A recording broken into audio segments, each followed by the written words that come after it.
Good morning guys. അപ്പോൾ ഇതാണ് Harley ഡേവിഡ്സന്റെ fat Bob എന്ന് പറയുന്ന ബൈക്ക്. ഫാറ്റ് ബോയ് അല്ല, ഫാറ്റ് ബോബ്. ഈ വണ്ടിക്ക് കുറെ പ്രത്യേകതകളുണ്ട്. ഫാറ്റ് ബോബ് എന്ന് പറയുന്ന വണ്ടി ആക്ച്വലി നമുക്ക് ഇന്ത്യയിൽ അവൈലബിൾ ആണ്.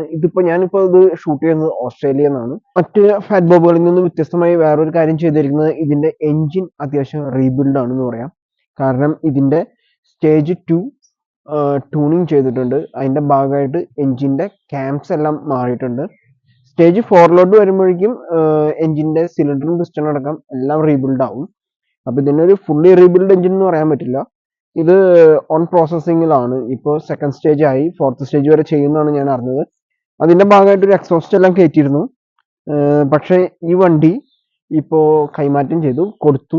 ആ മേടിച്ച കസ്റ്റമറിന് ഈ വണ്ടിക്ക് ഒറിജിനൽ സ്റ്റോക്ക് എക്സോസ്റ്റ് തന്നെ വേണമെന്ന് പറഞ്ഞിട്ട് അങ്ങനെ എക്സോസ്റ്റ് ഒക്കെ മാറ്റി വെച്ച് ടെയിൽ ടൈഡിങ് ചെയ്തിട്ടുണ്ടായിരുന്നു.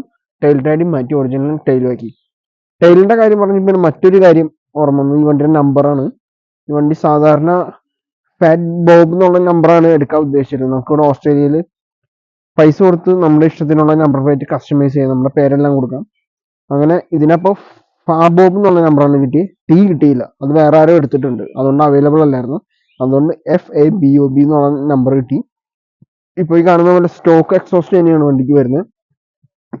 After market air filter, performance air filter വരുന്നുണ്ട്. സ്റ്റേജ് 2 ചെയ്തതിൻ്റെ ഒരു ബാഡ്ജിങ് ഇവിടെ വന്നിട്ടുണ്ട്. ഇതിന് വരുന്നത് 114 എന്ന് പറയുന്ന മിൽവാക്കി എഞ്ചിനാണ് വന്നിരുന്ന വണ്ടിക്ക്. നല്ലൊരു പ്രൊഡക്ഷൻ എഞ്ചിനായിരുന്നു മിൽവാക്കി 8 എന്ന് പറയുന്ന എഞ്ചിൻ. അതുപോലെ LED ഹെഡ്ലൈറ്റ്, ഒരു ഓവൽ ഷേപ്പിൽ, സ്ക്വയർ ഓവൽ ഷേപ്പിൽ വരുന്ന LED ഹെഡ്ലൈറ്റ് വരുന്നുണ്ട്. അതുപോലെ ഈ വണ്ടിയിൽ റൈഡ് ബൈ വയർ ടെക്നോളജി വരുന്നുണ്ട്. അതായത് ത്രോട്ടിലിന് കേബിൾ ഉണ്ടാവില്ല, സെൻസർ ആയിരിക്കും. അതോടുകൂടി നമുക്ക് ഈ ഹാൻഡിൽ ബാറിന്റെ ഏരിയയിലൊക്കെ ആ കേബിളൊക്കെ ഒഴിവാക്കാൻ പറ്റിയതെല്ലാം നല്ല രീതിയിലുള്ള ഫിനിഷിങ് കൊടുക്കുന്നുണ്ട് വണ്ടിക്ക്. ടയറുകളാണെങ്കിലും നല്ല സൈസുള്ള നല്ല ഗ്രിപ്പുള്ള ടയറുകളാണ്. ഈ വണ്ടി കുറച്ച് ദൂരം ഓടിച്ചിട്ടുള്ള വീഡിയോസാണ് ഇന്ന് ആഡ് ചെയ്യാൻ പോകുന്നത്.